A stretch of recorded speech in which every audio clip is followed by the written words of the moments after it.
Hey, welcome to episode number 56 of the franchise. I'm your host, Daniel Ehrenberg. And I'm your host, Henry Papali. And today we're covering a couple of movies that hold a near and dear place in my heart. That's right, gang. Welcome to Earth.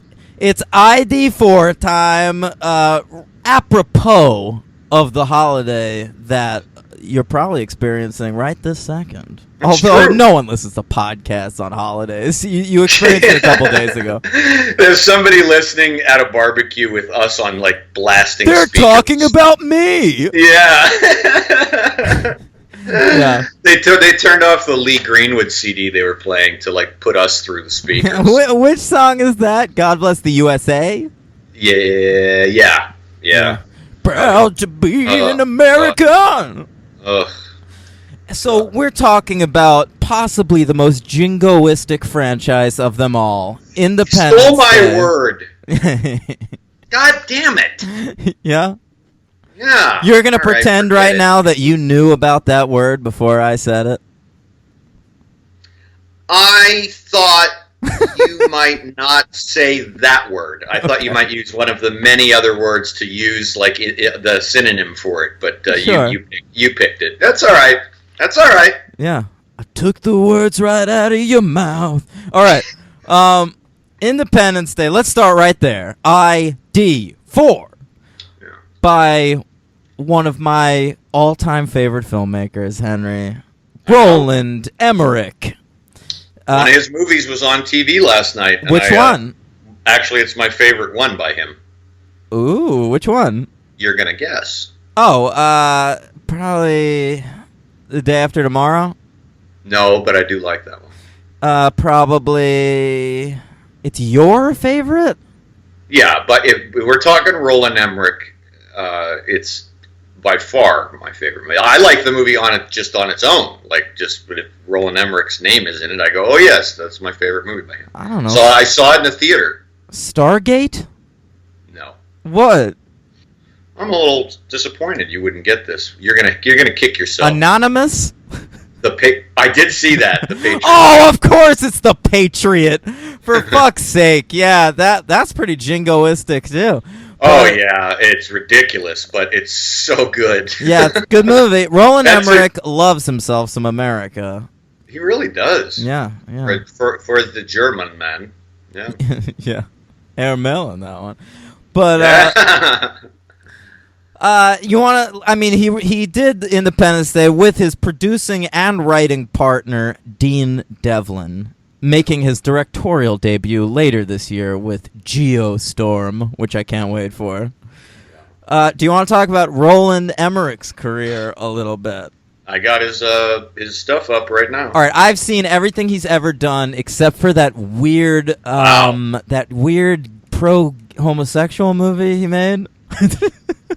Really? I don't even know what you're talking about. Yeah, every so often Roland Emmerich decides he's going to make one for me, a smaller picture. Sure. Oh, Stonewall? Stonewall, that's it. That's what I'm looking at right now. That's the only Roland Emmerich picture I haven't seen. Well, then let me tell you the ones I have, because that's a lot easier. Let's just go straight through. Sure, Mention all of them, starting with Universal Soldier. You're skipping 11 years of movie making. Yeah, but they're all movies in, like, Dutch. We're not talking about those. Oh, they have English names. That's why. Like what? The Noah's Ark Principle, right, Joey. No, I didn't see any of that shit. We're starting with Universal Soldier. Okay, I saw that. Yes. All right. Yeah. A classic. Don't remember it at all. Great. Yeah. Jean-Claude Van Damme vehicle. He does the splits. It's what you want. Followed that up with Stargate. No. That's terrible. I saw that. It's a fine sci-fi film. And a franchise in itself. It moved over to TV. There's been like 4 different Stargate TV shows. Oh, that's right. Stargate SG-1. Right. Stargate Atlantis. And Stargate Universe. This is off the top of my head, son. That's how much I love Roland Emmerich. Yeah, that's good. That's impressive. Yeah. I remember them DVDs being all over the place in the store. Ooh, The big Stargate time. SG-1. Yeah, because I used to Yeah. order all the seasons, so we had them. Oh, there you go. They used to sell. Hey, All right. so Stargate gives this fella enough clout, he can write his own ticket on the next one. What does he choose to do? That's right, a little alien invasion picture. Independence Day. We'll get there.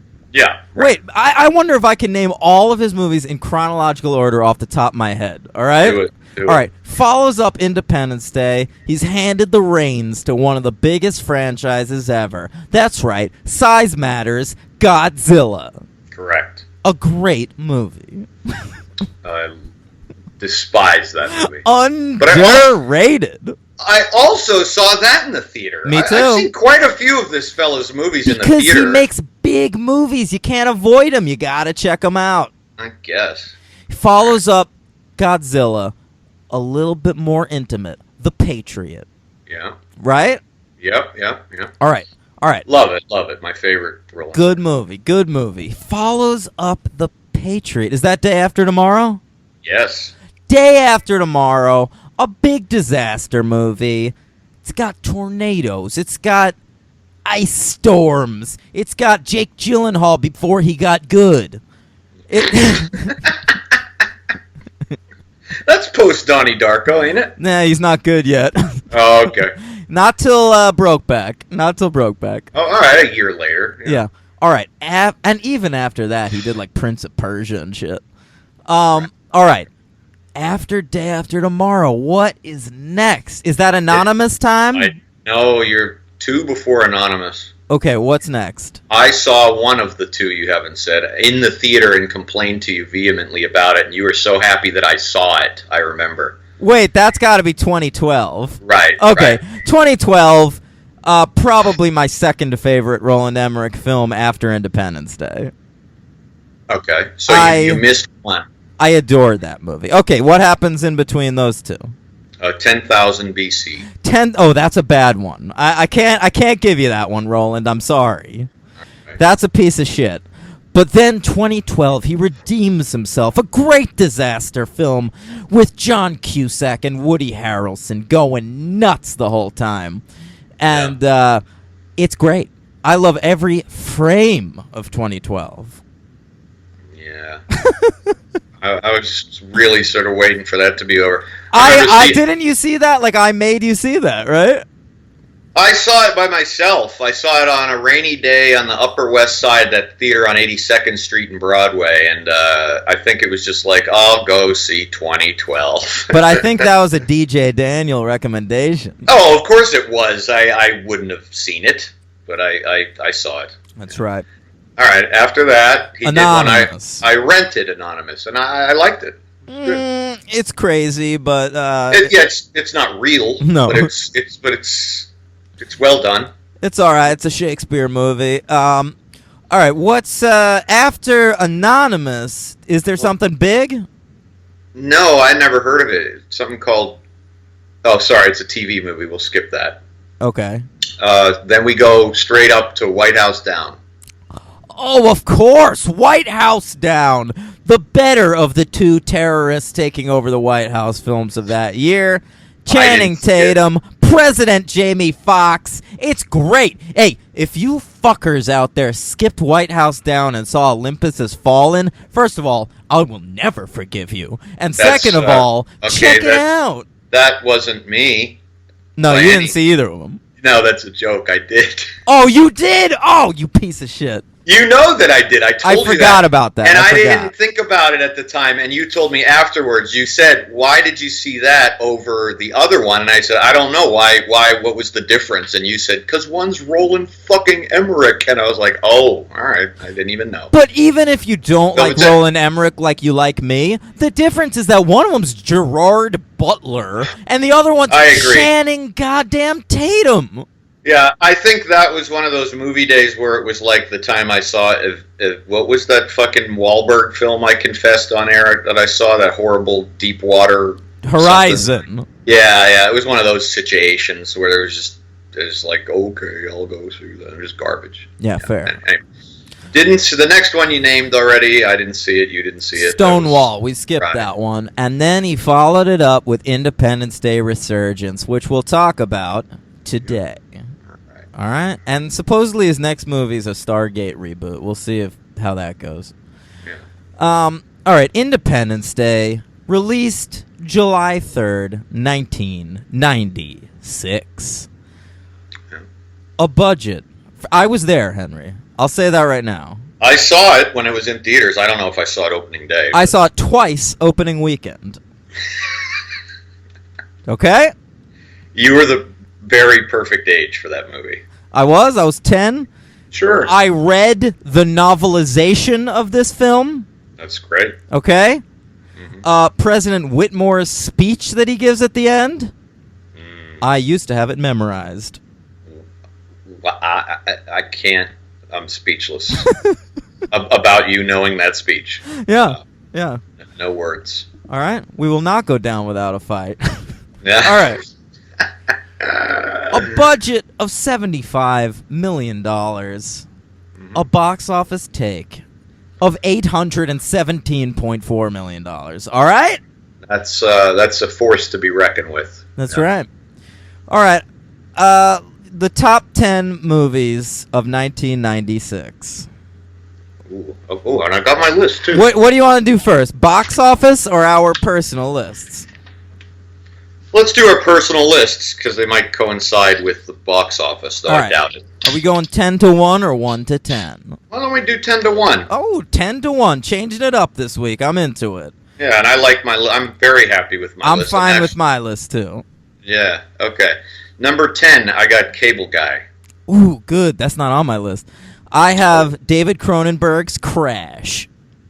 That's not on my list, and I like that movie a lot. Mm-hmm. Good year. Number 9, I have Beautiful Girls. Ooh, that's another good one that's not on my list. Yeah. I have The People versus Larry Flint. That is my number 8. Ooh, my number 8 is Wes Anderson's first film, Bottle Rocket. Oh, I have a little note that I wrote at the time of our... I wrote a little note. It said Bottle Rocket, like with a sad face. Oh. So meaning it didn't make it, but I wanted it to, clearly. So, okay. That's some love. Number 7, I got Sling Blade. That's not on my list. Damn. Interesting. I have Swingers. Okay, we're getting there. Number 6, I got Spike Lee's Get on the Bus. Ooh, that's not on my list. I love your list. I like your Thank list you. almost as much as my list. I told you it's a good list. Yeah. I have at number 6 Mike Lee's Secrets and Lies. I never liked that movie, but okay. I'm very, very alone in that. Number 5, I got Swingers. I have at number 5 Scream. Of course, at number 5. Mm-hmm. A little low. Okay. Yeah. Number 4, I got Fargo. Okay. At number 4, I have Richard Linklater's Suburbia. I really like that movie. That didn't make my list either. It's a real good year. Yeah. Number 3, I have Hard 8. Ooh, at number 3, I have Train Spotting. Okay. Number 2, I know you don't have this on your list and would never put it on. Braveheart? No, that's not 96. Oh, that's 95. Right. The English Patient. Oh my God, why? I love that movie. I always have. You know that.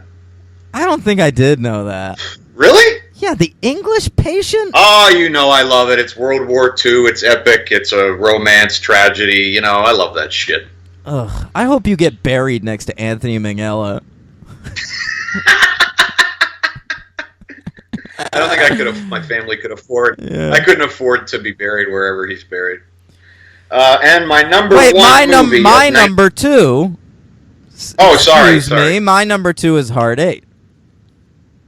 Okay, Yeah. good. And the number 1 movie of 1996 is Trainspotting?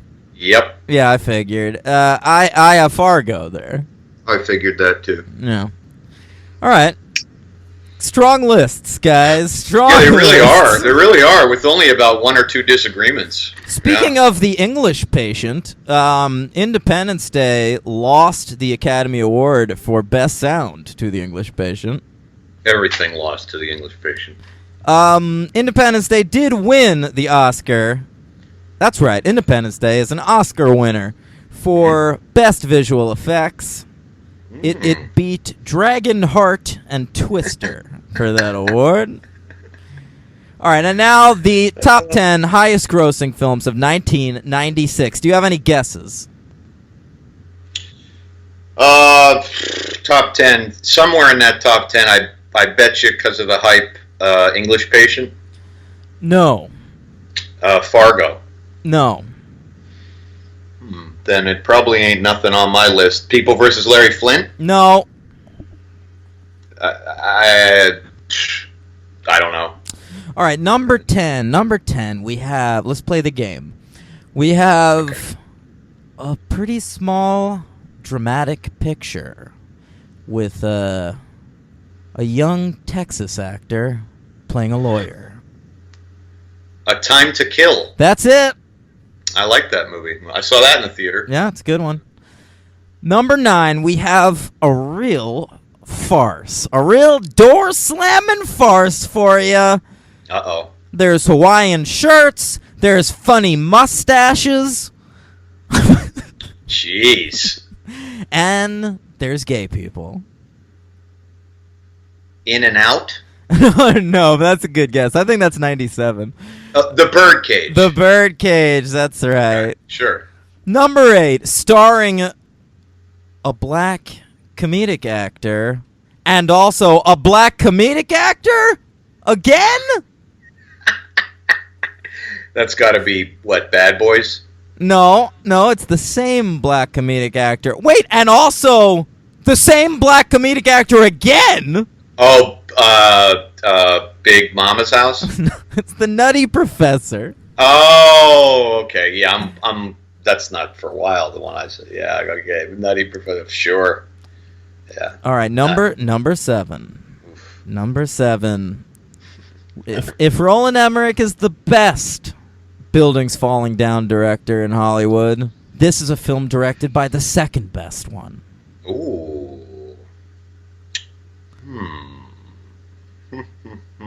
Second best buildings falling down director. Jeez. Give me something. It's got a Bond in it. Oh, okay. It's got Pierce Brosnan? No. Oh. All right, it's The Rock. Oh, it's got the Bond in it. Yeah. Okay, yeah. Oh, I love The Rock. Yeah, it's a good movie. Yeah. That's his best movie. No, Bad Boys 2 is his best movie. Number 6 is a film starring Glenn Close. In 1996, Glenn That's right. Close. That's right. I need more than that. It's got some cute pups. I knew it. Before you even said it. Yeah, 101 Dalmatians. That's it. All right, number 5. How about this? How about Air Mel? In 96. Okay. And this is how big Mel Gibson was in 1996. This is not a franchise picture. It's a pretty nothing movie. Number 5 for the box office. Well, I would have guessed Conspiracy Theory, but I don't think it's that year. That's 97. Right.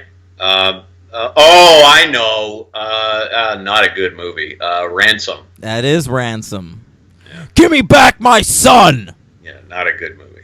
All right, number 4. It's a Cameron Crowe picture. 1996 Cameron Crowe picture. Oh, Jerry Maguire. That's right. It had me at hello. All right, number 3. The first entry in an action franchise that is still going to this day. Starring an actor that has already had a movie on this list.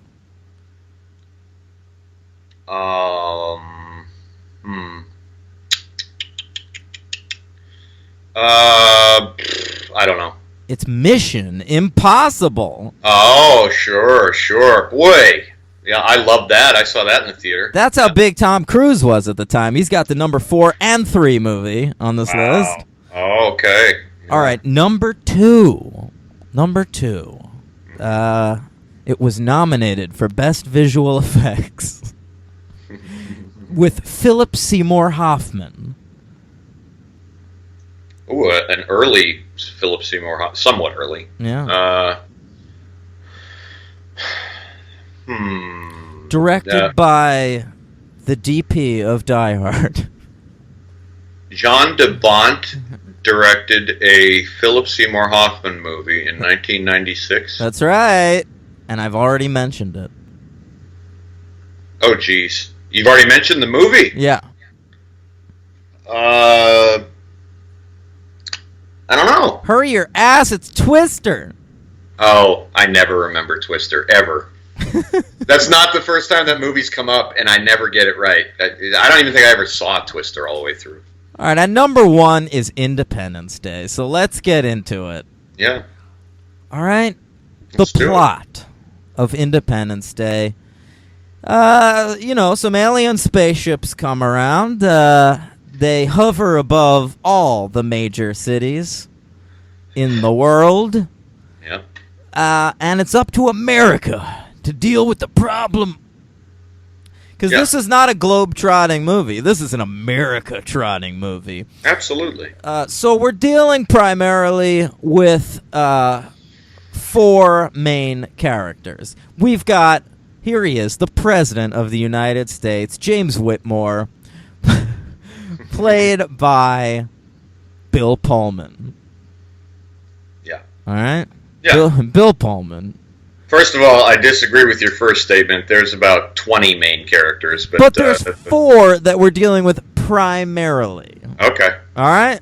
Okay. Bill Pullman, because in the Bill Pullman orbit, we've got that lady that Jeff Goldblum's into. We've got James Rebhorn as the mustache-twirling dickhead. Yeah. We've got Robert Loggia adding an air of gravitas to this movie. Oh. Yeah. What, you don't like Robert Loggia? Not in this. I love him. Yeah. Yeah. Request to stay behind, Mr. President. I thought you might want to do that. Yeah, well done. Yeah.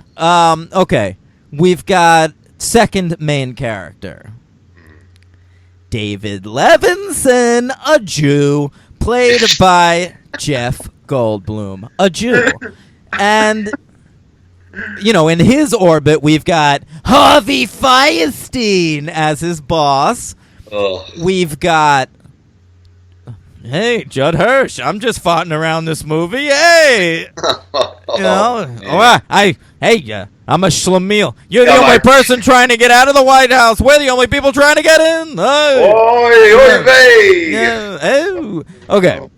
Judd Hirsch. Okay, so we've got Jeff Goldblum, and he is a cable repairman who figures out what the aliens are planning and when they're going to attack. So he has got to get this info to the president. Okay? Yeah. Third main character. We've got Colonel, or whatever it is, James Hiller. He's a pilot. Yeah. In the army, I guess. That works. All right. Yeah. And he's played by the Fresh Prince, Will Smith, just at the top of his game. And can even you argue that Will Smith isn't dripping with charisma in this movie? I made a note that said Will Smith is still okay in this movie. Like, he's good. I mean, meaning this is before he just kind of by the numbers, like, thinks like, I'm the man. Right. Like, he's actually acting. He actually underacts a little bit, which he never did again. No. This is probably the best performance he's ever given. 6 Degrees of Separation. Right. Okay. Right. Mm-hmm. Right. Which is what Roland Emmerich saw him in, which made him give him this role. And which really saddens me because I really like to imagine Roland Emmerich sitting at home watching The Fresh Prince of Bel-Air, saying, "That's my guy. Get me, Will." Yeah. Now, Yep. Yeah. Will Smith, I think he's better than okay. I just think he's ready to be a movie star. He is just primed for it. It's like there's no way he's not going to be a movie star. No. Yeah, no. I agree with that. Like I said prior, I didn't mean okay. I meant okay in terms of his acting hadn't reached that thing yet. You know, his ego hadn't hit him yet. So I mean, he's very good in this movie. Yeah, and it's funny. You know, I always forget that Will Smith is not the star of Independence Day. Not really. He doesn't show up until 20 minutes in. Oh, right. Jeff Goldblum is kind of the star of this movie. Yeah. Which is insane. He's great. Listen, anyone who ever talks shit about the 90s as a decade for cinema, all I've got to point to is that we as a nation decided that Jeff Goldblum was an action star. Fucking A, man. Yeah. He had 2 major franchises. You know, that's funny you said people talk shit about movies in the 90s. I don't... That's unfortunate. That's kind of a new one on me. I always hear that the stereotype is the 80s, you know. I think it's mostly like old-timers, you know. Yeah, but the 90s are fucking great. I mean, we just named a top 10 list of each of us, and I could have probably done another top 10. You know, I mean, that's a good... Just that year. Mm-hmm. You know, 90s were great, man. Saw the real rise of like indie movies and popular indie movies. Sure, man. You only have to, you know, the 70s has Easy Riders, Raging Bulls, and if anyone wants to know about the independent scene in the 90s, I can't recommend strongly enough Spike, Mike, Slackers, and Dykes by John Pearson. Maybe I'll check that book out. It's great. Yeah. All right. It starts with Jarmusch in the 80s, and it goes up through the 90s. Oh, good. I'll skip that part, and then I'll go Fuck you. All right. And our fourth character, a crop duster named Russell Case, Randy Quaid. Oh, boy. And listen. Oh, boy. This is the better Quaid. We just talked about Dennis on Jaws 3D. Yeah. And I'm happy with Randy Quaid in this movie. I'm loving him. I'm not. He's got 3 kids, all of whom look, you know, Mexican nothing like for him. some reason. Yeah, right. One of which appears to be about 30. And and he's just taking care of them. And he's an alcoholic, but he's like a cute, fun alcoholic, you know? Yeah, sure. Yeah. I love the scene early on where he's introduced drinking whiskey while crop dust in a field, and his son, played by just the poor man's Keanu Reeves, right? Asks him to come down, and he's like, "What's wrong?" And he goes, "You dusted the wrong field, you idiot." It's great, and I love that scene too because that dude James Duval is such a terrifically bad actor. And 90s indie fans will know him from every Greg Araki film there is. I know that name, Greg Araki, but I don't think he did Totally Fucked Up and Nowhere, and what's the earliest one? That's his most famous one, but it's not coming to me right now. I don't know. Anyway.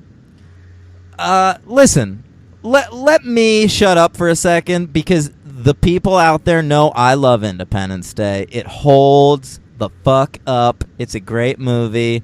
Hank, what's your take? You hadn't seen this since theaters. I don't think, no, I certainly hadn't seen it in completion in over 20 years. And probably not much more of it than that. So I did what Dan said to do. I really wanted to kind of enjoy myself and go in with an open mind, and it sort of worked. I will tell you right now. I had a good time. I'm excited. I didn't think. I think I thought it a little better than I did at the time. Believe it or not, I was more snobby at 18, so I remember just really, really not liking it. But it's it's fun. I mean, I think some of the humor is very stupid, but I actually wrote a note. It started to grow on me after like 45 to 50 minutes. It's a charmer. Yeah, like it just kind of, and there's some awesome shots. I mean, that are just really cool, like the plane taking off at, like with the White House exploding behind it. You know, that really is cool. So good, and I love that the helicopter does not make it. Yeah, there's like a helicopter with the vice president and shit, and that dude's fucked. Toast. And I looked up the director of photography and found out that this is kind of funny. He's Emmerich's normal guy. He was Emmerich's normal guy. Okay. Emmerich has like sort of changed his team in recent years. Oh, okay.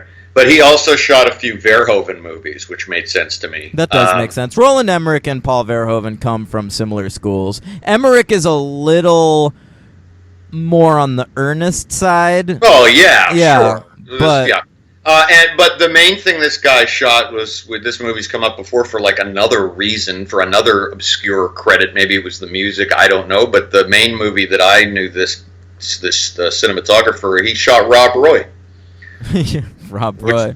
Beautiful looking movie. So, them Scottish Highlands. He also DP'd a movie Roland Emmerich produced but did not direct from around this time that I enjoy, like a sci-fi movie called The 13th Floor. Yeah, I saw that. I didn't think much of that. But, all right. But a note it's a about little Cronenberg-y, that movie. It's all right. Oh, okay. Mm-hmm. I noticed the guy who did the music, David Arnold. Look, this is a score that I think in any other movie I would rip to shreds, but it is so perfect for this movie that it's just fun. Yeah, like, I love the score. He throws the kitchen fucking sink into this movie, and it's called for.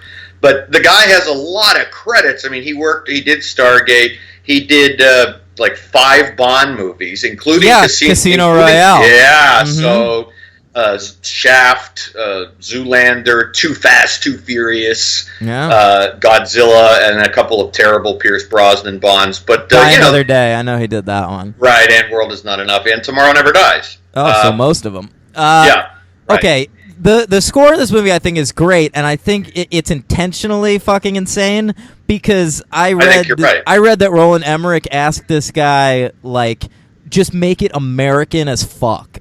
And so he did, man. It's like something out of a propaganda film, the score in this movie. I love it. Yeah, it is. And something that would have probably benefited the sequel to use that guy again. I totally agree. I don't know why that guy wasn't invited back. He must have had like a falling out with Emmerich or something. Probably. Because they haven't worked together in quite a while. Yeah, and honestly, at the end of the day, I mean, the major flaws in the movie for me were just...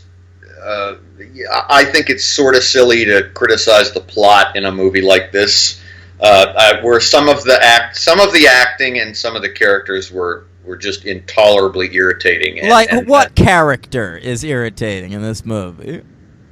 You're asking that facetiously? No, I'm not. Because you had like a little jingle in your voice. Because I knew you'd find some, but I love all the characters. Yeah. Honestly, like the worst character in this movie is Russell's son. He's just such a bad actor, that guy. I think his name is James Duval. He's not in it a lot, but he's just so bad, that guy. I love the moment at the end where they're like, Russell sacrifices himself to defeat the aliens. You know, miss me, boys, or whatever he says, and fucking I think Robert Loggia goes up to James Duval and he's like, you should be very proud of your father, son. And he goes, I am. He's just such a bad Keanu. It's so weird.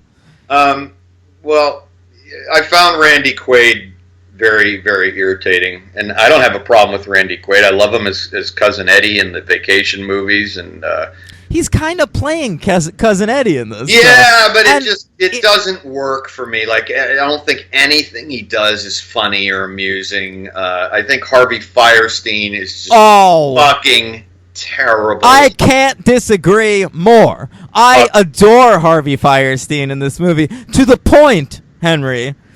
Oh God! A few years ago, Nathaniel and I, former guest Nathaniel Safran, we wrote a television pilot called Two-Headed Boy, and we had a character in it that we specifically based on Harvey Fierstein's performance in Independence Day, to the point where we gave him the line, like, Mother, I want you to go to Aunt Esther's. Go to Aunt Esther's.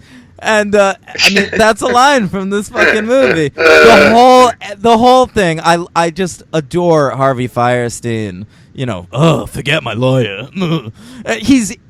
You know, and part of the thing I love about Independence Day so much is that there are these characters in it, because it's an interesting choice to do a big action alien invasion movie and just have Harvey Fierstein walking around in it, or fucking Cousin Eddie from Vacation. Yeah, I mean, I see your point. It's certainly an original idea. I just didn't work for me. They just kind of grated on me, and Judd Hirsch I found really irritating at certain points.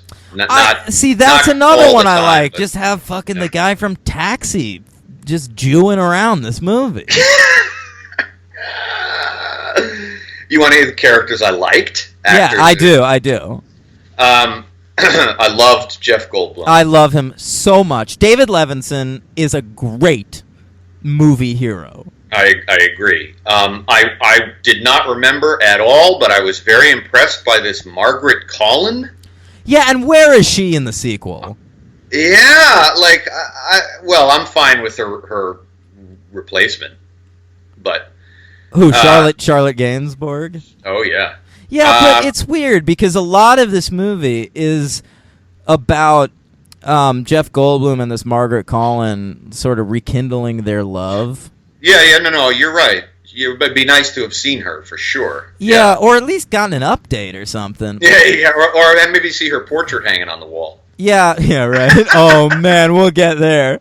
But, yeah, Margaret Collin, she's an actress that really used to get lumped in with a lot of, like, the ladies of the 90s. Like, sitcom actresses. You know, she reminds me a lot of, like, Connie Britton and... Yeah, like Elizabeth Perkins. Yeah, or... looks like her. Or, Carla Gugino, you know? Yeah, she's got that kind of look, but she's very charming, and she's really got like a screen presence. And when I looked her up, I hadn't like seen her in anything.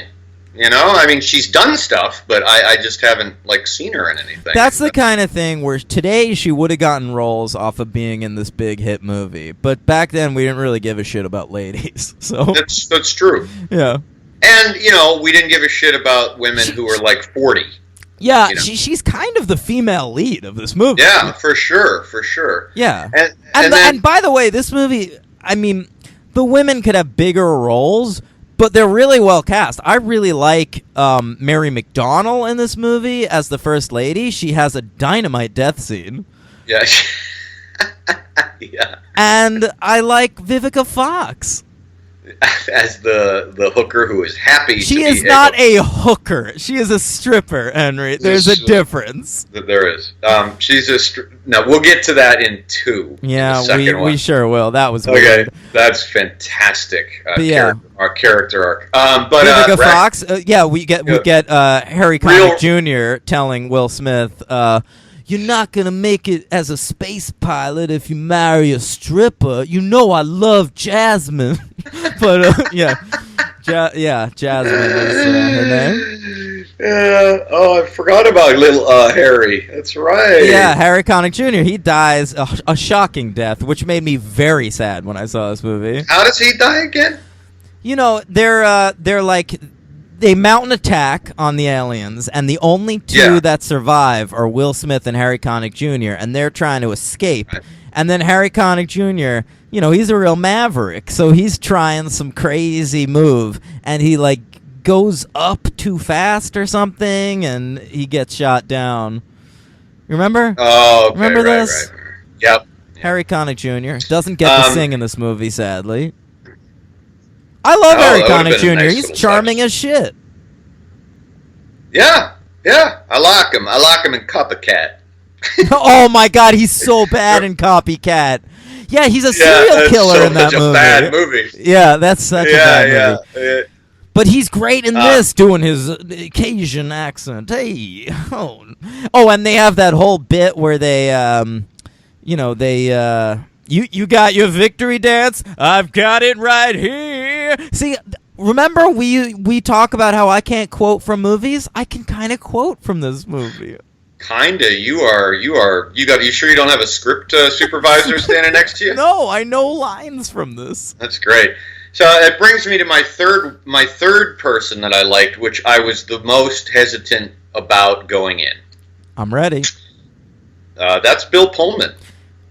Yeah, he can be bland. He can be bland, that Pullman, but he holds the screen in this baby. Yeah, and he overacts, but it works. I didn't think I was going to go for it, but I did. He's ridiculous. He's kind of doing a voice, right? Oh yeah, and I was thinking about how the next year he made a movie that I loved, Lost Highway, and great. I loved him in that. So he can act, very very much so. But he's still entertaining, and he's a great president. Yeah, great president. His voice is great. I love. That game couldn't have been pretty. That's the voice he's doing. Yeah. I'm sleeping next to a beautiful brunette, and he's talking about his daughter. It's charming. Right. Yeah, Bill Pullman. I mean, and he is bland. He is the poor man's Bill Paxton. We all know that. But Sure. President James Whitmore, and he's doing. As much as he overacts in Independence Day, I don't understand what he's doing in Independence Day Resurgence. We'll talk more about it soon. Yeah. No, but that's my take on the cast, pretty much. But I also was pleased with. I had a recollection of the way the aliens looked, and I remember I just remember thinking it kind of sucked. It's a little bland. I still feel that way. Yeah, but it's not as bad as I thought it was. It's not as generic as I remembered it being. So that was kind of refreshing. When they're in their armor, they look oddly Egyptian, almost like Emmerich took some fucking Stargate research and put it into the creature design. Yeah, maybe he did. Could be. I like a lot of the actors in this movie. There are good character actors sort of floating around. I really like Adam Baldwin as one of the Oh, right. I forgot about him. Oh, he's great. He's good. Yeah. Brent Spiner is in this movie for the perfect amount of time. I don't know why he's the star of the sequel. I'm glad you said that, because we'll get there when we get to 2, because he was... annoying? Tough to take. I agree. I agree. But in this one, he's fine. He's good. He's fun. He's kind of off-putting. The scene where he gets sort of telepathically taken over by the alien is pretty baller. Yeah. Yeah. Yeah. I love Independence Day. It has the quintessential making leaps of logic that no one would take, Absolutely. Judd Hirsch telling Jeff Goldblum to put his jacket on because he's going to catch a cold, and Jeff Goldblum goes, "Cold, virus, computer virus. I got it." Which, by the way, I don't know of another actor who could pull off that response better than Jeff Goldblum. Because somehow anything Jeff Goldblum says sounds intelligent, and you're like, sure, I get, that does make sense. He's a maniac, though. Goldblum is one of these actors, you can read a line of dialogue on a piece of paper, and you could come up with 20 possible ways that one could deliver that line of dialogue, and Jeff Goldblum will always choose the 21st way. Yeah. He's great. Tim and Eric's Jeff Goldblum. Yeah, Tim and Eric's Jeff Goldblum for sure. Yeah. I mean, what else can we say? I love the attack, when they first attack, it is so brutal. We see them blow up so many buildings, which you know I love. Yeah, oh yeah. I'm a fan of buildings falling down, and we are seeing buildings implode in this movie. Yeah, but it's cool too. Like, they're done really. I think even for the time, like, it maybe. I mean, correct me if I'm wrong. I could be forgetting something, but '96. I don't think I've seen that done that well. That well at that point. It's super cool. Looks really good. It's great special effects for the time, with a couple of exceptions. I'm looking at you when the dog saves itself. Remember that shit? Right. Jumping into the tunnel safety. There is some really obnoxious green screen in this movie. That forgot about that. Yeah. That's good. I don't need dogs saving themselves in these movies. There's always a dog floating around these disaster movies that have to be saved. I think both of those volcano movies that came out the next year have dogs. Yeah, that probably came from Alien, honestly, putting that Jones on that ship. Yeah, that's right. Then get rid of these shitty dogs. Give me a cute cat. I'm joking. I love both. But, Homer is not a super memorable dog in this movie. He's all right. You remembered his name, which is more than I did. Well, I remember when he's hanging out in the car, and then Vivica Fox realizes that they left him behind, and she's yelling, Homer! Oh, okay. Sure. Yeah. By the way, Vivica Fox's kid in this movie, they just picked the kid out from the Fresh Prince of Bel-Air. What do you mean? That kid is, like, in the last 2 seasons of Fresh Prince. Oh, is he really? Yeah. Oh, maybe Will Smith had to put a word in or something. Yeah, could be. I don't know. Vivica Fox is good in this, by the way. I think she's good. I always think Vivica Fox is good. She's a little weird now. Like, she's had a lot of plastic surgery and shit. Right. But, like, even going back to, like, Kill Bill 1, she's great. Yeah, I agree. I first noticed her starting to look a little odd in Curb Your Enthusiasm.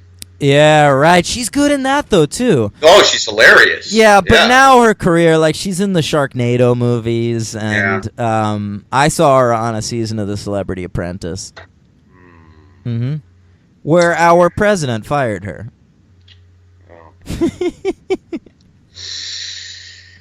Oh. Just when I wasn't feeling nauseous. Sorry, buddy. Yeah, Vivica Fox does come back for Independence Day Resurgence, though. Happy to see her there. Yeah, that's true. Mm-hmm. That's true. Kind of grabbing onto anything in that one. Sure. Trying to, anyway, am I right? Talk about a death. Yeah. Whoa. Wow. Whew, okay, I mean... back to the attack, though. Yeah. Back to the attack. I'll say one decision I like in that sequence, there's no score. Oh, isn't there? There's no score at all. You're just hearing the sounds of fire and explosions and people screaming. Cool. It's baller. I didn't even notice. I guess I was maybe I was so taken up with the effects and everything, I didn't even pay attention. So that's what you want. And the best shot in the whole movie is the next day. It starts, we see July 2nd, July 3rd, and July 4th. They're flagged up with title cards. And I like that. I like that, too. Yeah. And July 3rd starts with just one quick shot of New York City, how New York City is handling it, and you just see the Statue of Liberty face planted on the ground. Yeah. And in the background, the Twin Towers in flames. Yeah. Oh, jeez. I was just staring at the statue. I didn't even notice that. Wow. Ooh. God. Pre 9/11. Boy. Mm-hmm. And there you have it. ID4. That's all I got. There's a weird racist thing with Independence Day where people like to say that Will Smith says "Welcome to Earth" with an F. Really? Yeah, a lot of people quote that line, and he says Earth. All right? Stop being such pieces of shit. That's really fucking racist. Yeah. Like, no joke. Holy fuck. I know. He doesn't sound anything like that. No. Yeah. Will Smith, I can't stress enough how great he is in this movie. Jeff Goldblum's going to be my MVP. Yeah, I have a tie for MVP. Okay, well, let's do that. Yeah. What do you give this movie? Star rating? I'm giving it 3. I'm 4. Oh, I thought you were 5. I am close. I'll give it 5. Boy, that took a lot of convincing. Yeah. I'll feel bad if I don't. Yeah, I was like, what, huh? Because it's kind of a 4 if I'm really judging it from a critical perspective. Oh, yeah, but we're not. But it's a 5. I love this movie. And I think it's a solid 3. I'll say that I watched the extended cut, which I never have before. Oh, yeah? Yeah. Oh, by the way, it is too long. I will say that. Yeah, it is. I think it's like 2 hours, 20 minutes or something. Oh, baby, yeah. Yeah, it's 20 minutes too long. And Roland Emmerich has admitted that. And it's why Independence Day Resurgence is so much shorter. Oh, okay. But I'll tell you, the extended cut mostly has extra Randy Quaid. So you should be glad you skipped it. Oh, boy. And I had the Blu-ray, so I'm sure I had the option. It explains that the kids are from his wife. He had a wife who died, and they're all her kids. Okay. And there's also this subplot about his younger son being sick. Like he's like dying or something. And it's why there's one scene where they pull over the side of the road and he's vomiting. Okay. Apropos of nothing. Yeah. Yeah, that's like there's a couple of scenes of him looking sickly that are just like from an earlier cut of the movie. Oh, all right. Interesting. There's also a car chase scene with Judd Hirsch, which I'm glad they cut right out. And and one other thing that I can't... Oh, and there's a subplot involving Randy Quaid's daughter. You remember there's a scene where she is like making out with this dude played by 90s teen heartthrob Andrew Keegan from Camp Nowhere. Thank you very much. Nice. I only recognize the girl because she's in Mrs. Doubtfire. That's the girl from Mrs. Doubtfire? I didn't even look it up, but I remembered. I said that's how I right away. That was like, oh, that's the little girl from Mrs. Doubtfire, not the little girl. No, the little girl's Mara Wilson. Yeah, the adolescent. Yeah. So two Mrs. Doubtfire crossovers there. Yeah, boom. So that girl, like, this dude is like, the world might end tomorrow. Do you want to die a virgin? And then her brother comes to get her. And so there's this subplot in this movie about her being boy crazy. And fucking at the end of the movie, she meets a character that's cut out of the movie, played by Devin Gummersall, who plays Brian in My So-Called Life. Poor Devin Gummersall got cut out of this movie. And she uses that line on him, and she says, do you want to die a virgin? And he goes, I don't know, but I'm happy being a virgin. And then they fall in love because of their own virginities. Oh, my God. Yeah. Ugh. Thank you for making the cutting room floor. Yeah, so they cut those out. Independence Day, great movie. MVP, Jeff Goldblum. Yeah, he's mine, and it's pretty clear, but I want to just, because I'll never have the opportunity again, I'm giving it a tie with him and his love interest, Margaret Collin. Oh, I love it. Good for you, Margaret Collin. You got an MVP. Yeah. LVP, James Duvall. Okay, yeah, he really bothered you. That guy sucks. This was hard for me, but I'm going to go with Randy Quaid. Yeah. I mean, that's crazy to me. Mm-hmm. Yeah, I know it is, but that's my LVP. All right. Hank. Yeah. Before we get into Independence Day Resurgence... Well, I have a superhero count. Oh, of course. Well, you got Will Smith, Deadshot from Suicide Squad. Yep. Wait, how many do you have? What, are you going to guess? I want to guess. It's tough. I got 8. Oh, there's no way you do it. No, but go ahead. No, that's all I got off the top of my head. Okay, well, I thought you might get Goldblum. What's he? He's the Grandmaster in Guardians of the Galaxy. And Thor, yeah. Okay. In the upcoming Thor. Okay. You got, this one surprised me because I don't remember it at all. Vivica Fox was in Batman and Robin playing a character called Miss B.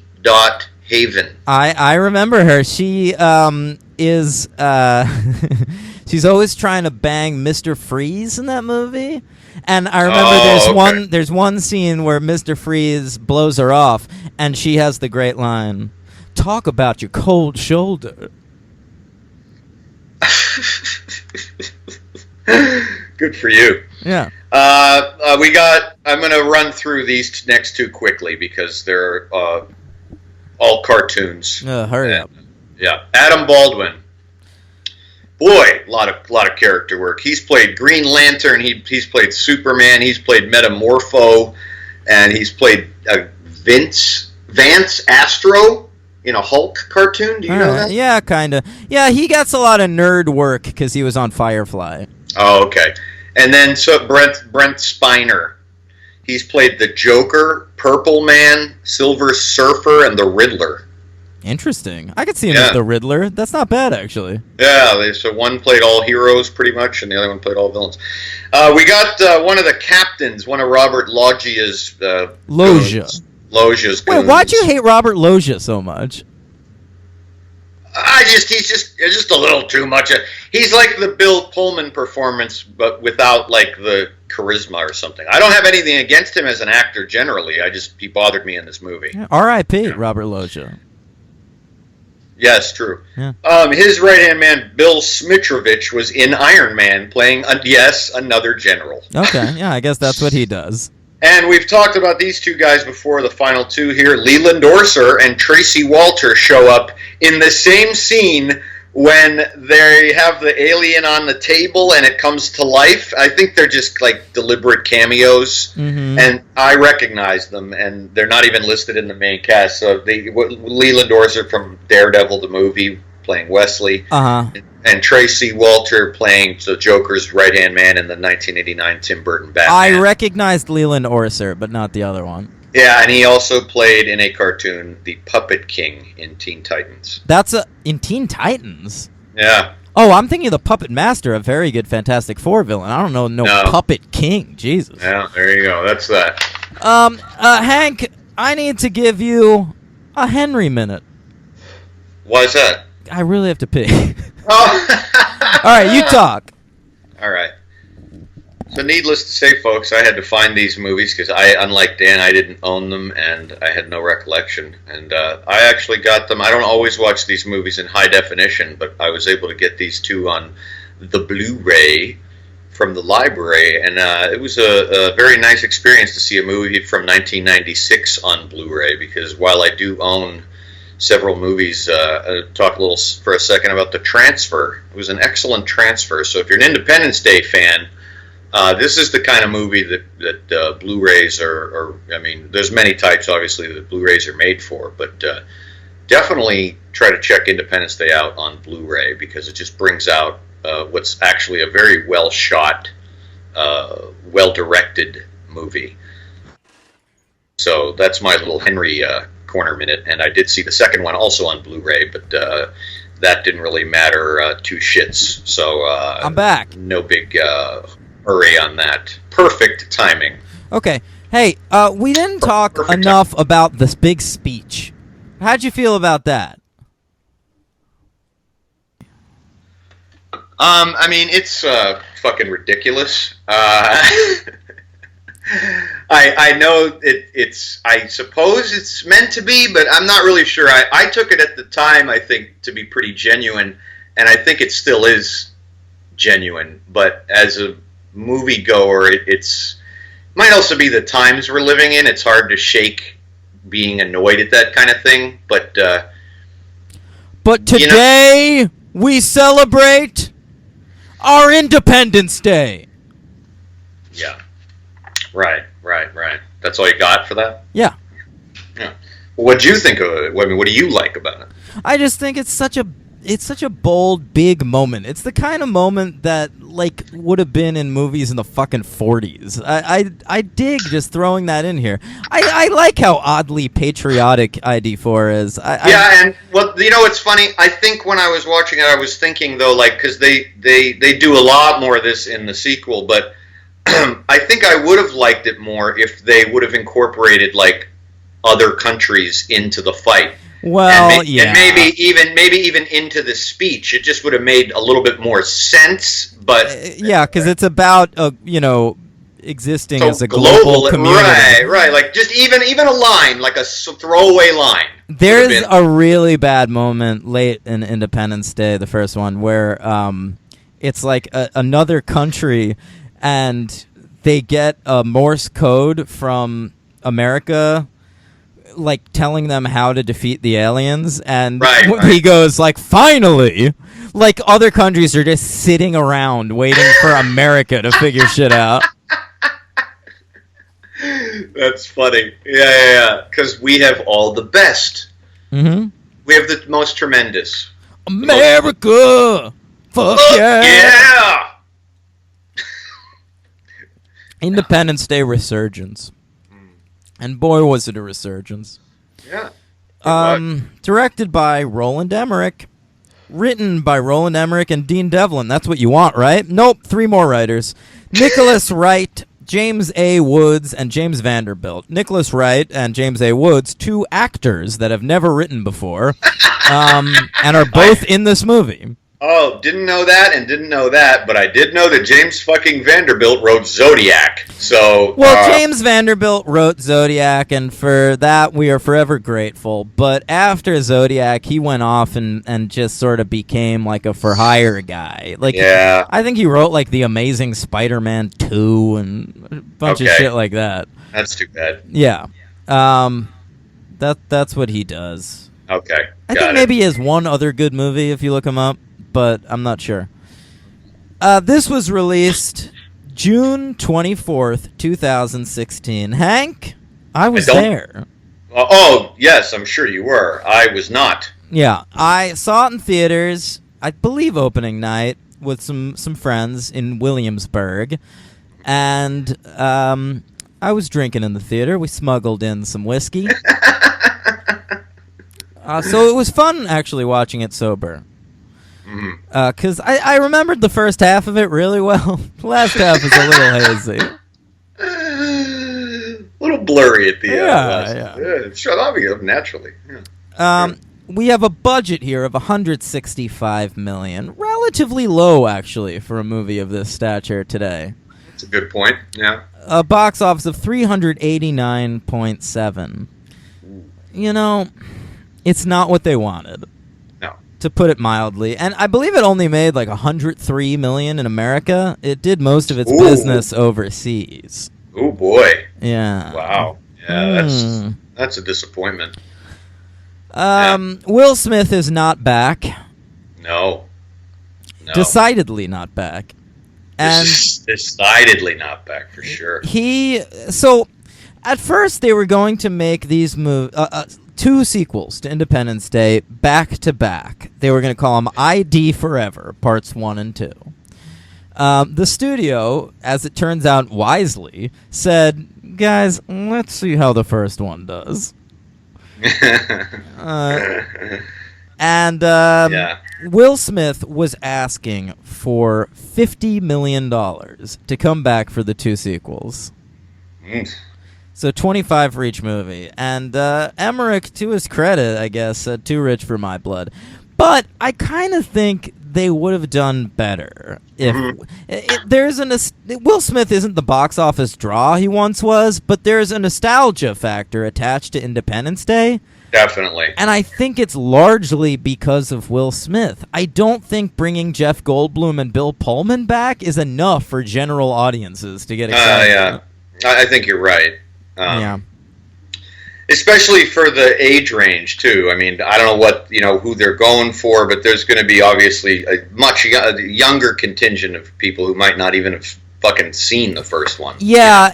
I mean, young people super didn't care about it. When I saw it in theaters, it was all like people in their 30s. Oh, okay. Yeah. I was 29 at the time, Henry.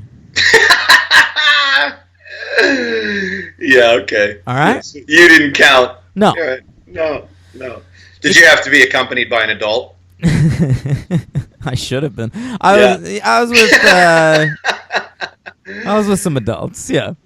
It came in at number 27 in the box office.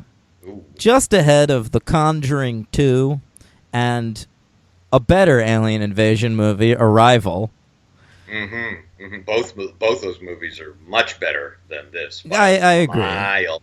And By light years. ugh. But here's how you know how bad it did.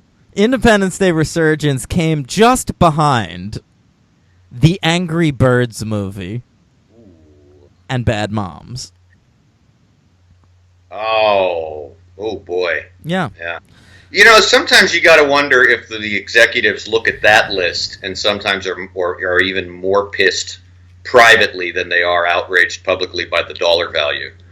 Like they'll look at that list and be like, oh my God, Bad Moms. If you throw $165 million into a fucking Independence Day movie that comes out end of June, heart of summer, you don't want it to get beat by the Angry Birds movie.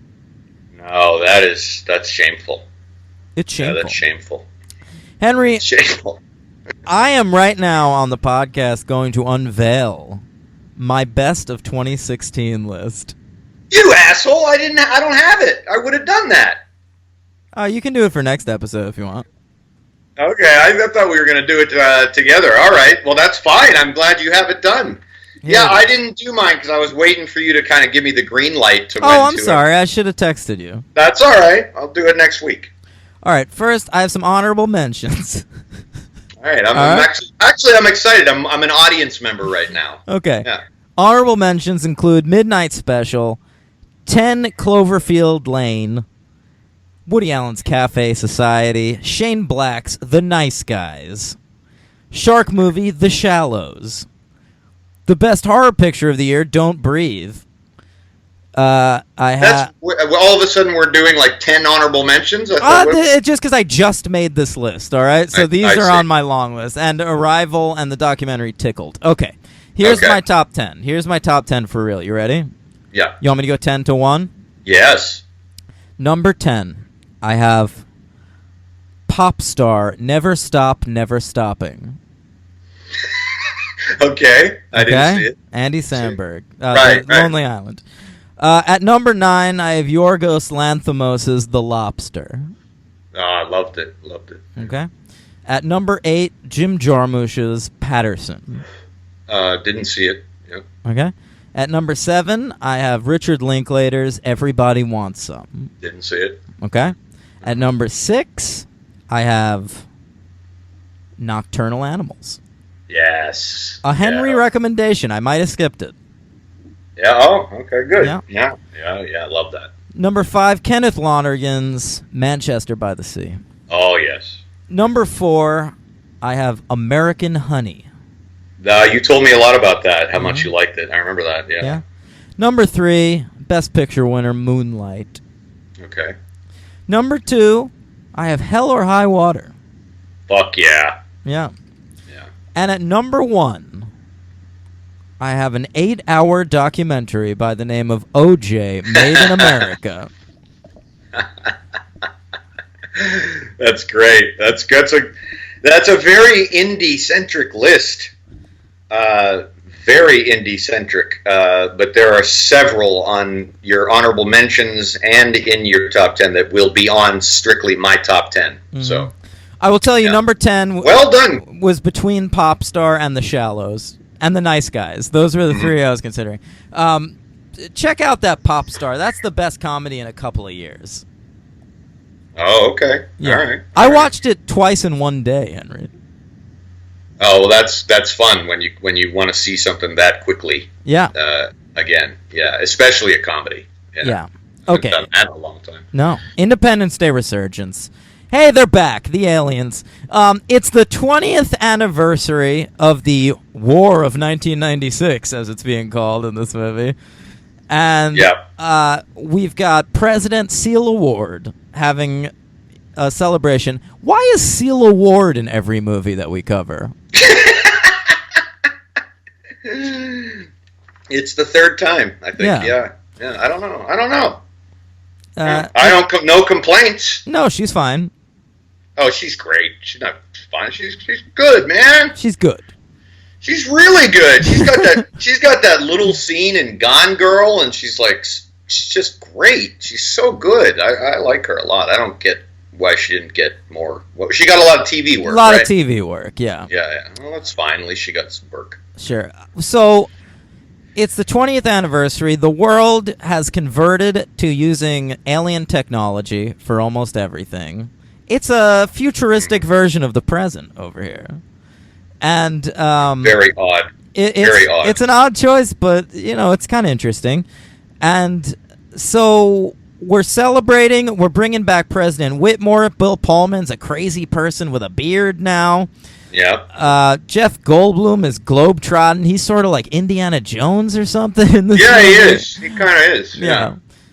Flirting with Charlotte Gainsbourg and conversing with like warlords from Africa. Yeah, Congolese warlords. Yeah. Meanwhile, on the moon. That's the first time that sentence has absolutely been uttered on this show. Yeah. Meanwhile, on the moon, there's a whole bunch of boring, handsome people. All right? I knew it was coming, and I God couldn't wait. damn it. And I am just begging to get back to Earth every time we're on the moon. There's Liam Hemsworth, who, I mean... I was just going to say, is this going to be when you plead with Hollywood to stop casting him? I'm ready, because I don't think I did I was giving him the benefit of the doubt a little bit in Hunger Games. Oh, were you?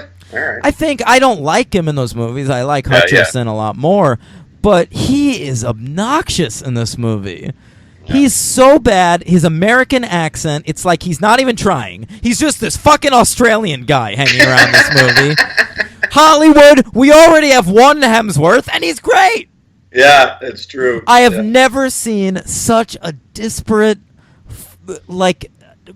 amount of talent between siblings in my life. Randy Quaid and Dennis Quaid, they're about as talented as each other. All right? Jim Belushi and John Belushi. Oh, that's a good one. Hey, I'll give you that one.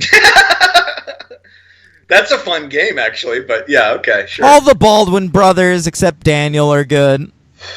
The Olsen sisters. They're as good as each other. Oh, no. You got the twins, and then you got the really good. Oh, good point. Elizabeth, she's right. better. No, you're right. I guess sometimes it's different. Yeah. No, but I like it. You're right. This is a very big disparity, yeah. This is a case of you got two young, handsome Australian Hemsworths, and one of them's fantastic, and one of them is a fucking downer. Get this guy out of here. He's a deadbeat. Then you've got Brandon Usher. Is that what this guy's called? Who fucking knows? I don't know. He's playing Will Smith's kid. Will Smith and Vivica Fox's kid from the first movie as a grown-up. And he is just boring, man. Yeah. You could have put anyone in this role. I would have taken Nick Cannon, honestly. And I'm not saying I like Nick Cannon, but give me something. Right. Yeah. No, it's rough. Yeah, it's rough. You could have put Chris Brown in this movie. I would have been happier.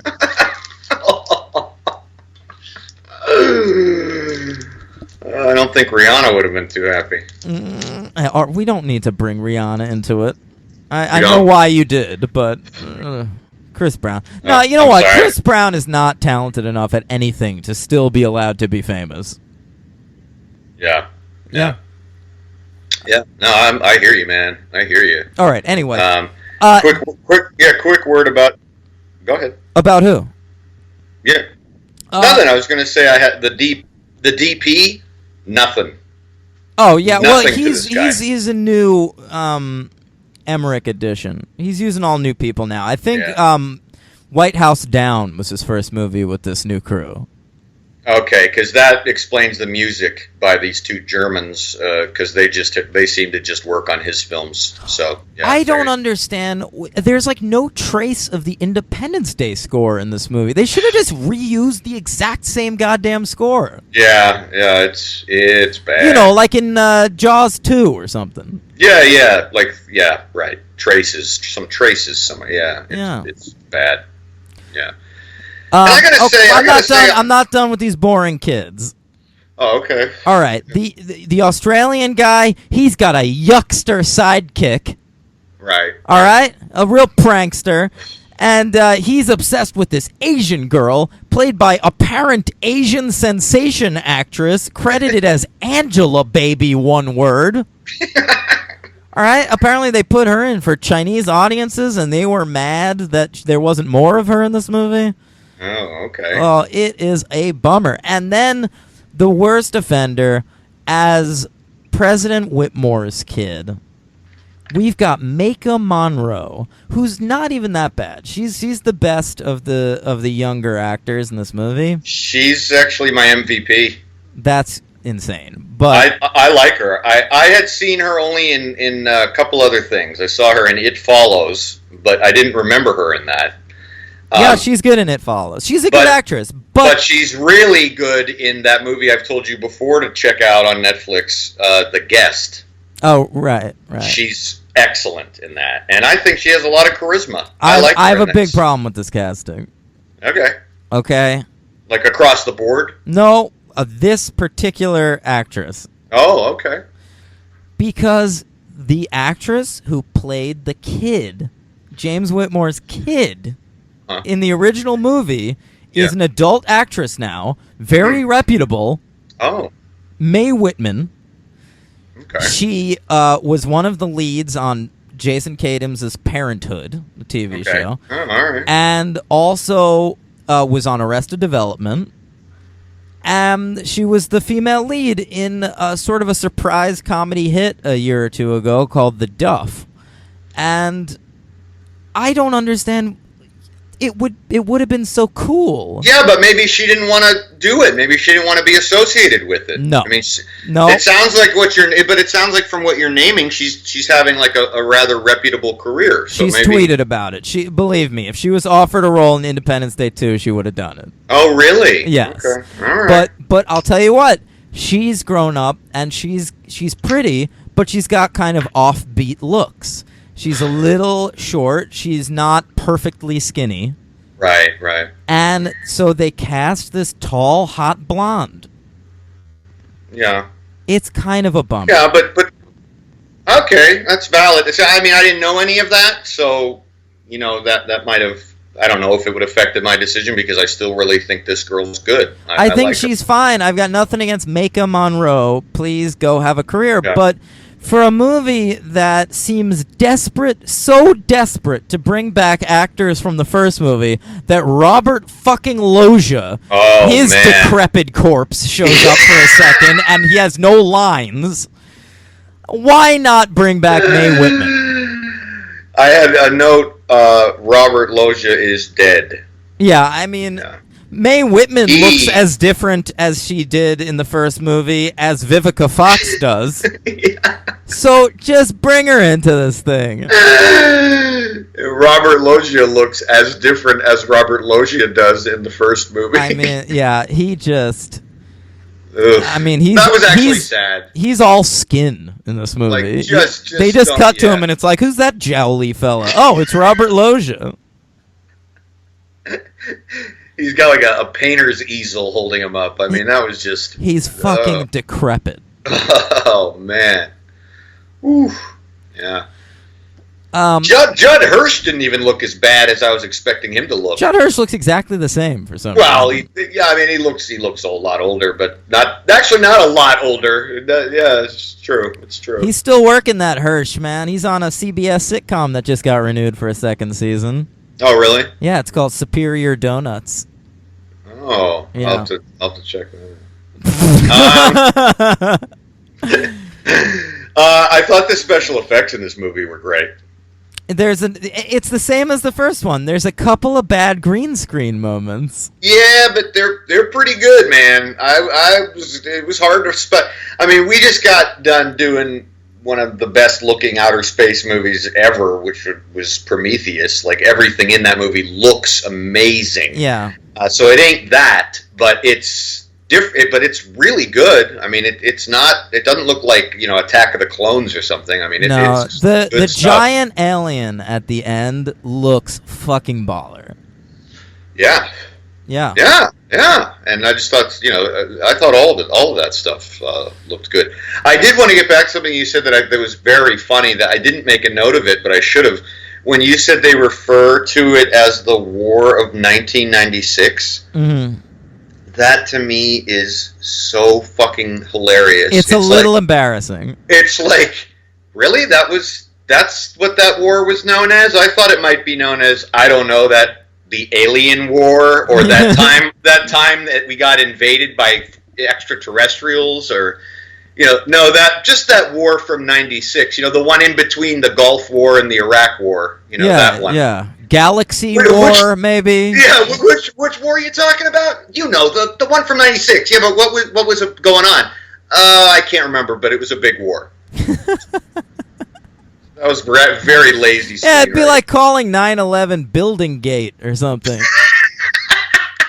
Although I guess 9/11 is just a date. How about that? It's true. Yeah. True. All right.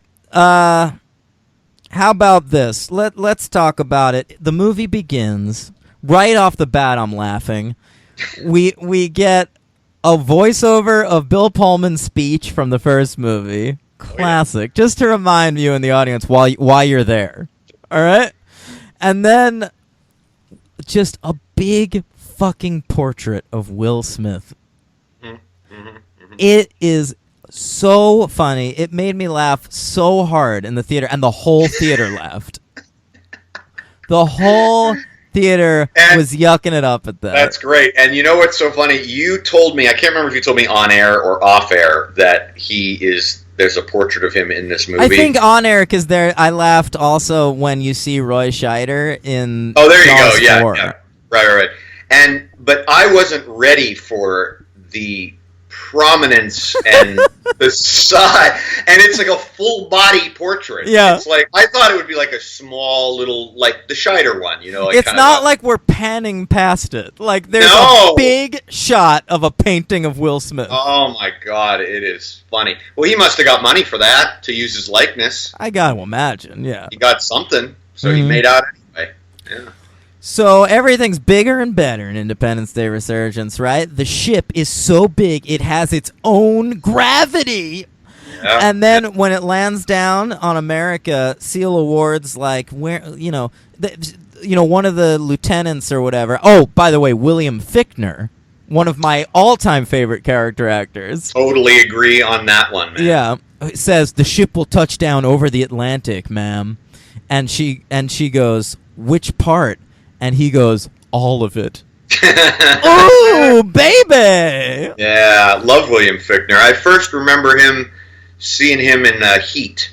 He's great in Heat. Yeah, and then I saw him in Albino Alligator, and he was great in that too. Fuck yeah. My favorite William Fichtner performance, of course, can only be from a TV show that only ran one season, because that's how I do.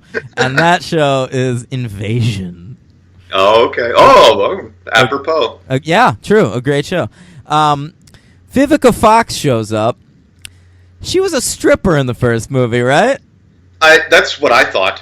Not anymore. She's a doctor.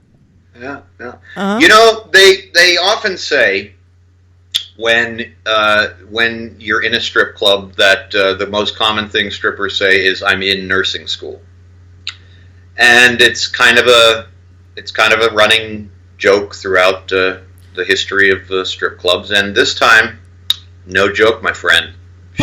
She was in med school, but she wasn't. That's right, because you're right. Because I was getting to that. Because in the movie in '96, to its credit, she says, someone says something like, was it Mary McDonald says, "I'm sorry." She says, "Sorry you have to do that for a living," or something. She's like, "I'm not.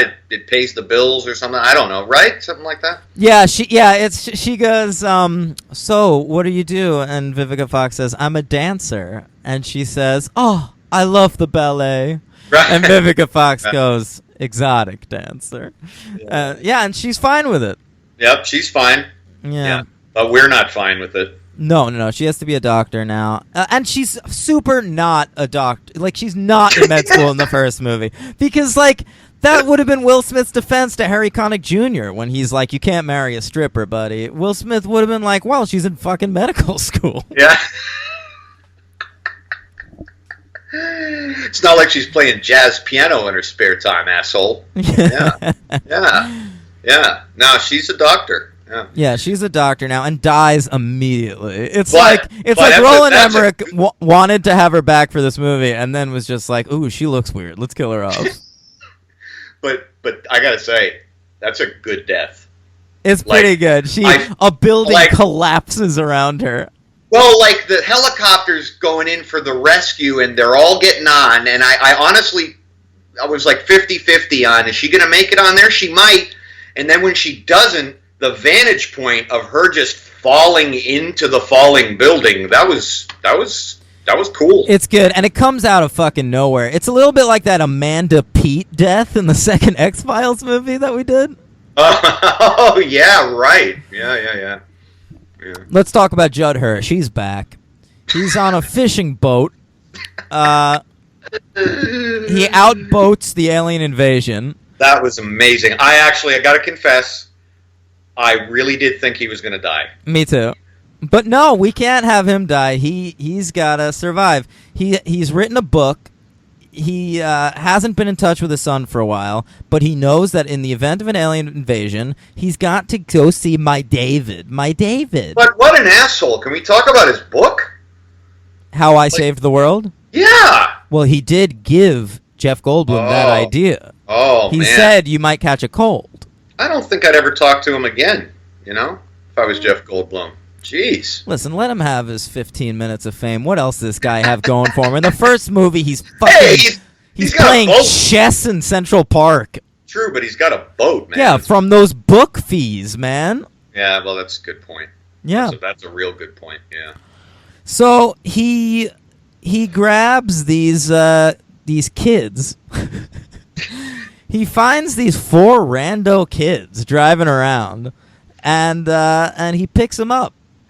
Yeah. And he just starts driving them around in a bus eventually. And one of these kids is Joey King. She's like the main girl. Yeah, Samantha. She comes up later for me. She is a Roland Emmerich special. Oh, really? She's a regular now. She has a really big role as Channing Tatum's daughter in White House Down.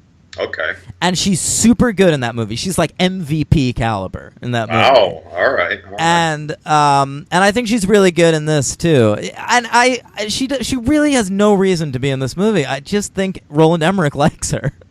Yeah, you're probably right. Yeah. Okay. But I'm happy to see her. It's fine.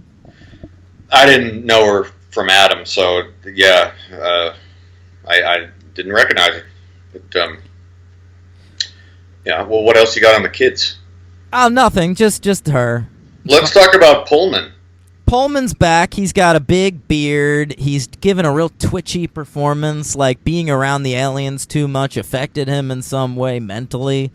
Right. And, obviously that leads us to a moment later in the movie where he shows up, beard shaven, and... I knew that was going to happen. Yeah, and delivers another classic speech.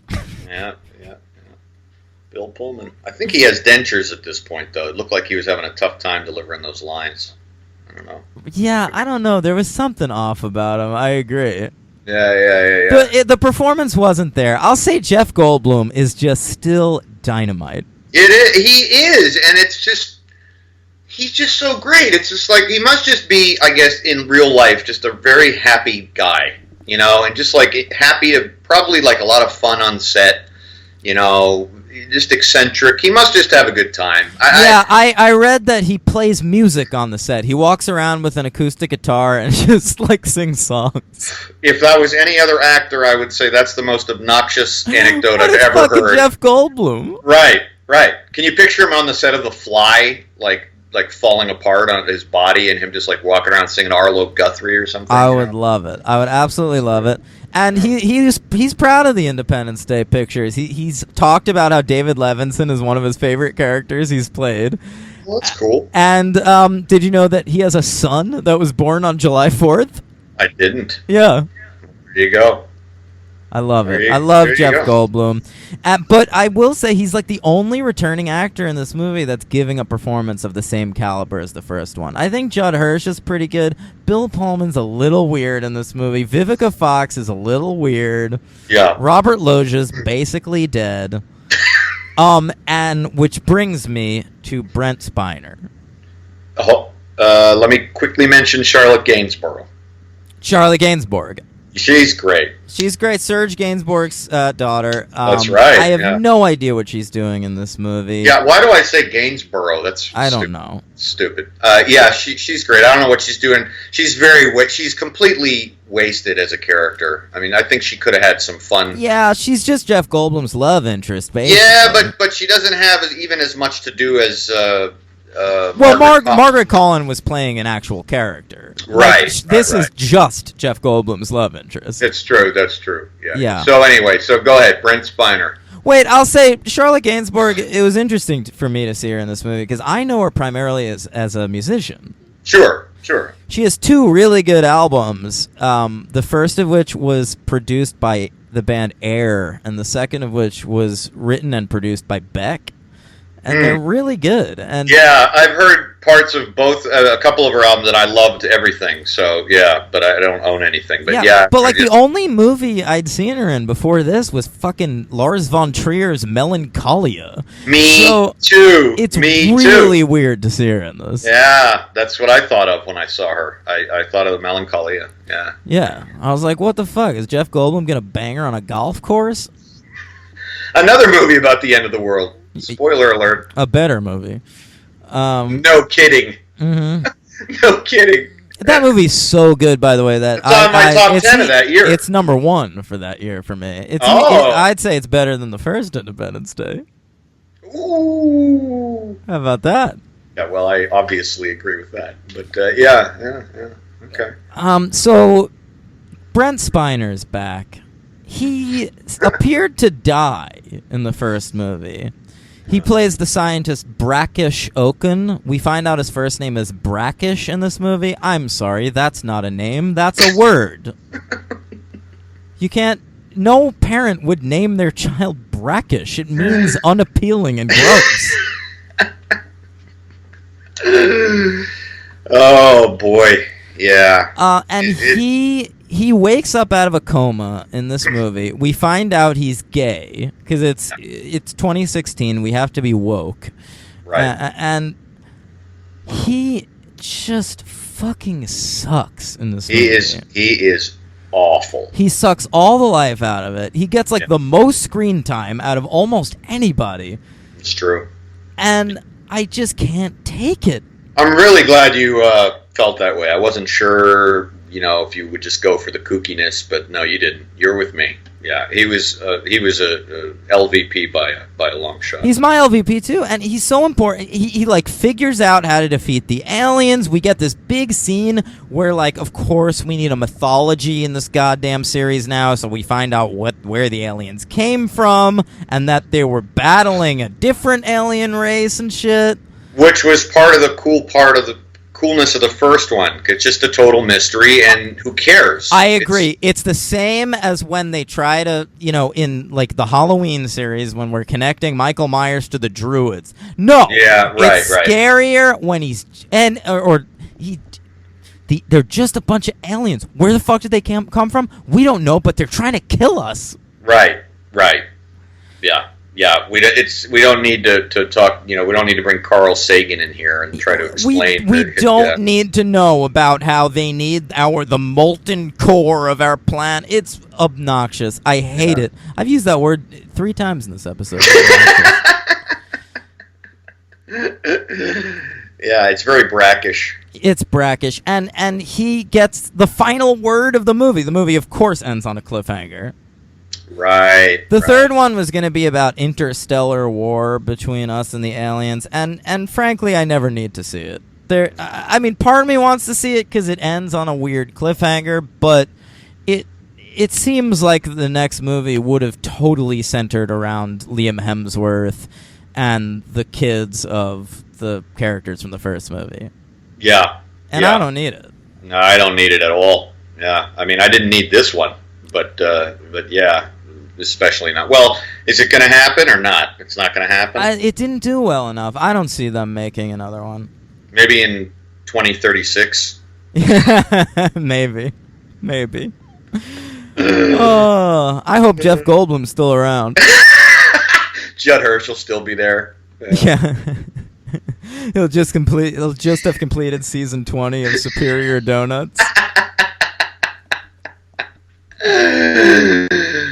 Oh man. Yeah. Oh boy. The best Jeff Goldblum line reading in this movie is the line is, maybe we can bait her like she baited us, okay? So of course this is how Jeff Goldblum delivers it. Maybe we can bait her like she baited us. Yeah. He's got a real Christopher Walken, William Hurt type of cadence to every line. There's a little R.I.P. Adam West to it. Oh, a little there you Adam go. West, a little Shatner, a little stop-start, but more naturalistic than any of those actors. I can't say enough about Jeff Goldblum. Because it's not an affectation. No, it's just who this fucking guy is. Right, exactly. Yeah. And I'm going to give him the second MVP in a row. Wow, that's totally fair. LVP Brent Spiner. Me too. What are you giving this movie, Hank? I'm giving it 2. You're giving it 2. I'm giving it a 3. Are you? I am, and I'll say this. When I first saw this movie, I liked it more than everybody I went to see it with. Mm-hmm. And I was drunk. Yeah. And I was interested in seeing how I'd feel this time. And it starts off, I was like, oh no, this is boring. Because all the stuff with the younger characters sucks. Right off the bat, I'll say that. It all is terrible. But it's a pretty entertaining movie. There's some good action sequences. The alien spaceship shit is still baller. There's a scene where the alien's magnetic fucking gravity field just starts ripping buildings out of the ground and bridges and cars and like people just start shooting up into the air. It's baller as hell. Yeah. And like it's a fun movie. There's a fight at the end of the movie with a giant goddamn alien. Yeah. Well, that's why I'm giving it 2 because I mean it's not a 1 star for me, and especially with the stuff we've covered. Mm-hmm. I mean it was entertaining. It just there wasn't enough for me to give it a 3. I'm giving it for Goldblum and the special effects essentially. It's a flat 2 hours. It looks good. It's well directed. My man Roland Emmerich. Listen, he's gonna put together a real movie. Right. You can say a lot of things about Roland Emmerich, but he's not one of these thoughtless directors that just shits movies out. This thought was put into this movie. And I think if he was that kind of director, he'd be more prolific, and he's not that prolific. No, it's like a movie every 3 years with Roland Emmerich. Yeah, and I'm fine with that. Yeah, and I mean, they could very easily have just made a movie where, like, aliens come down to Earth. The weird thing where we're using alien technology, that might be a result of overthinking this. Yeah. If anything. Yeah, that's true.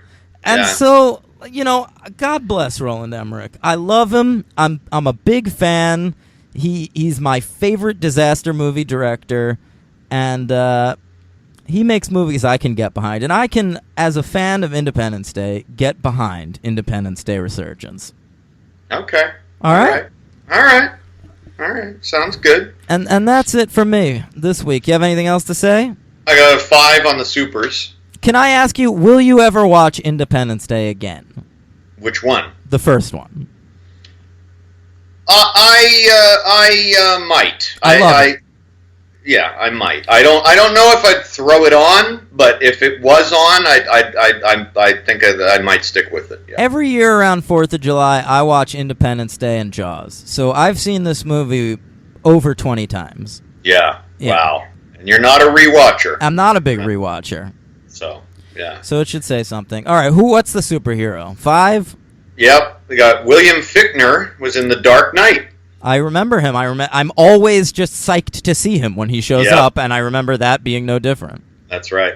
He also apparently played a character in the 2014 Teenage Mutant Ninja Turtles movie. Yeah, we'll have to do those. Maybe we should do those soon. Maybe. Okay. Celia Ward, of course, as a fan reminded us, I had forgotten, was played Calendar Girl in one of the cartoon Batmans. Okay. The Congolese warlord in this, his name is, I can't really pronounce his name correctly, Diobia Oporai. Who, by the way, I think is a worthwhile character. Yeah, he's cool. Yeah. Yeah, he's cool. He was in Dread. Oh, okay. 2012. The Carl Urban one. Yeah, yeah. Not Keith Urban, Ryan Rebalkin. All right. Chin Han, who was the Angela Baby's dad who gets nuked. Oh, great. He's really good. That's a guy that I've seen in 1,000 things, and he's usually pretty good. Well, I recognized him immediately from The Dark Knight. He plays Lau. He's the guy that Batman goes to China to get back into the country, and the Joker ends up killing. Remember that? Yeah, yeah. He's sort of like the modern James Hong, that guy. Hey, was he the Chinese consul in Rush Hour? I don't think so. But No, I'm being racist. Sorry. But he's good. But he's in two other major things. He was also a councilman in Captain America: Winter Soldier, and he's plays a character in the show Arrow. So. Oh, okay. Yeah, I don't watch Arrow, but. Yeah. And then your girl Joey King was really cool, very obscure. Not obscure, but you'd never think. She was the young Talia al Ghul in The Dark Knight Rises. Ooh, weird. The girl that I guess Bane lifts out of the pit to help escape. If you remember that ending and all that. Yeah, I do. You know who Joey King? You know, if I had my pick, you know who she would be great as? This is my fantasy superhero count. Who? She could be good as that female Robin in The Dark Knight Returns. Oh, wow. Yeah, cool call. Yeah. Good call. Yeah. All right. That covers it. Hey, guys, happy 4th of July. We did it. Happy 4th of July. Today we celebrate our Independence Day.